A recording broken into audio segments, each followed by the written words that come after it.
All right, guys. So another video today on SSA. We've been getting a lot of feedback. We really appreciate the feedback and a lot of questions and uh, conversations going on about production. So uh, today we're gonna just kind of take some of those scenarios that I've been talking with from various people. I'm sure some of you guys are watching, and we're gonna be able to just apply that. And I'm gonna put us into a scenario where we have a rain out, and we're just gonna move the calendar around, shift it around, and we're going to kind of see how simple that is. Now, we're going to take our time just a little bit because I'm going to do a few things, and of course, I'm going to be talking about it, but it's still going to be relatively quick. So, I've got us on our dashboard here in SSA. Now, I'm already logged in. Now, instead of, we're going to have to move around this roofing calendar, and we're also going to need to bump this repair calendar as well. It's going to go into Saturday because we're looking at 100% rain out tomorrow. So that means all of these jobs here are going to have to shift down, and then this one's just going to have to extend out to Saturday.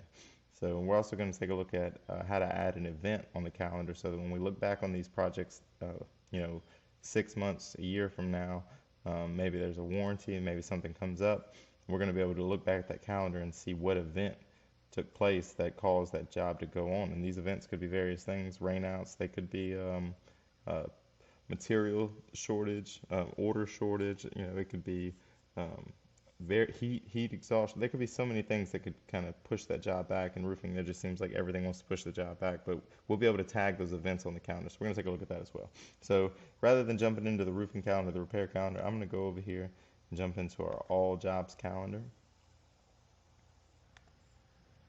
All right, now we're on the all jobs calendar.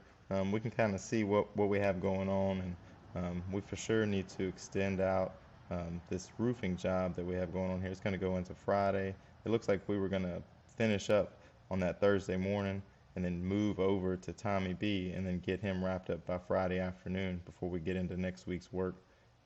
But it looks like we're going to have to push Tommy B back to next week because we definitely don't want to start that 2-day job on Saturday. So first things first, let's bump these jobs back. So let's jump into our roofing job here.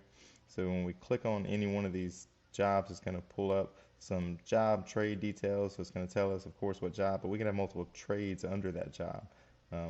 So here we can see what the balance due is, who's the sales rep and the production manager and the crew. We can see some details about the work order. We can see if the material's been ordered, what that lead source is, and then we can jump into a few different places from here. We're just going to jump straight into the trade right here because we're going to want to edit that trade so that we can go ahead and push this job out just a little bit. So let's jump into edit trade. And let's push this out one day.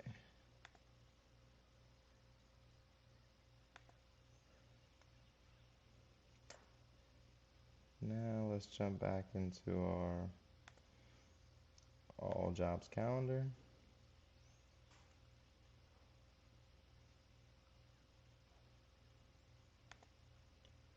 Let's push our repair back a day. So we got to do the same thing with the repair that we did on the re-roof. So let's jump straight. We're going to edit this trade. We're going to push this one back day as well.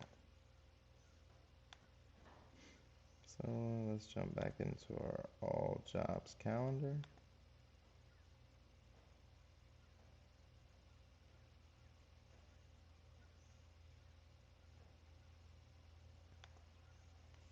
All right, and we can see that we've got our two jobs pushed back. So now we need to move the rest of these guys out.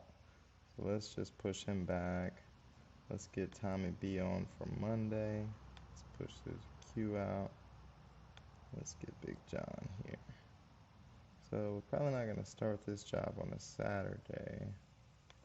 So let's jump over next month and let's go ahead and drag that out to a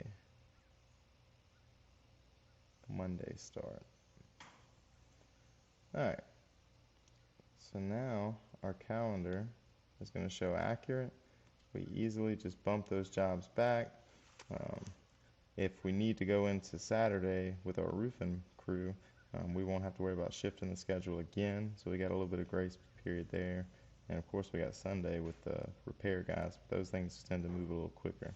So now, something else that we would typically want to do just to make sure that we, keep our ducks in a row is we can go up here and we can add a job event. That's going to be under our tools. We can add a job event. So let's jump up here and add an event. Let's call it a rainout. Let's put that down for tomorrow. That's going to be from 6 a.m. to, I'm just putting all day because, we got those long days going right now. We could email everybody in the company from here if we wanted to, just to let them know that we're going to have a rain out tomorrow. So there ain't nobody in the company inside the system is going to expect to be working tomorrow. Then we can add that new event. Now we're going to jump back into our all jobs calendar. And we'll be able to see that event there. So we've got the rain out right here. So when we look at these jobs and say, well, that shouldn't be a 5-day job. Well, we got the rain out here, so that's why we got an extra day in there. So we'll be able to kind of keep up with all those things. So if we jump back on our dashboard, we're going to see that that's going to show across calendars. Yeah, so here we can see we've got our rain out here and our rain out here. And it's just that simple. So it took us, about 6 minutes with me talking about it, but not very difficult at all. Easy to navigate, to move those jobs around. It's something that just happens too frequently in the roofing industry for us not to be able to get to it quickly, be able to tag these things and help us keep up with it. So I hope this information was useful for everybody watching. If there's any questions or anything, please feel free to shoot us a message, shoot us an email, and please click the schedule to talk with us if you'd like to take a little bit deeper dive into the system. Thank you very much.